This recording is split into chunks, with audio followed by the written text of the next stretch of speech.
distinguished guests. Since 2012, one of the institutions that works most against abuses is the Center for Child Protection at the Pontifical Gregorian University in Rome. It is an academic center that trains people to prevent and detect abuse in church institutions and to help victims.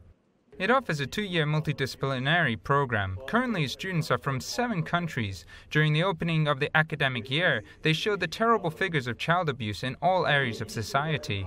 The World Health Organization and researchers that collaborated on that project estimated that 12% of the world's children have been exposed to child sexual abuse, which amounts to more than 246 million children. In the past 10 years, and specifically in 7, there's also an increase in the online sexual abuse of children, and the ages of those children in those images and videos are getting lower and lower by the year. Child or the family of the child might not know that their image is online, and the child is too young to report on what's happening. So the actual final number of sexual abuse of children is really requires a lot of research, like the professor said, and a lot of resource that goes into exploring the different types of sexual abuse.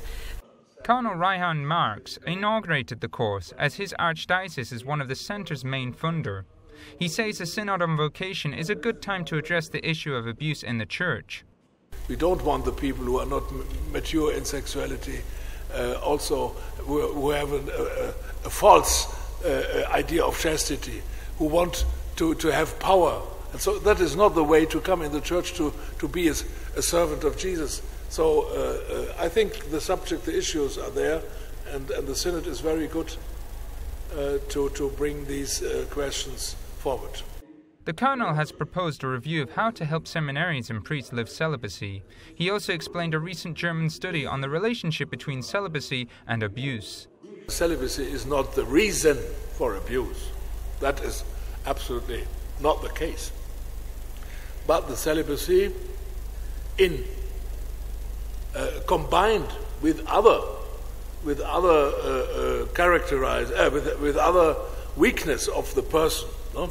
With other points coming together, then the situation framework and the personality of the person may be a problem, then, or can attract persons who are not mature in their sexuality and so on.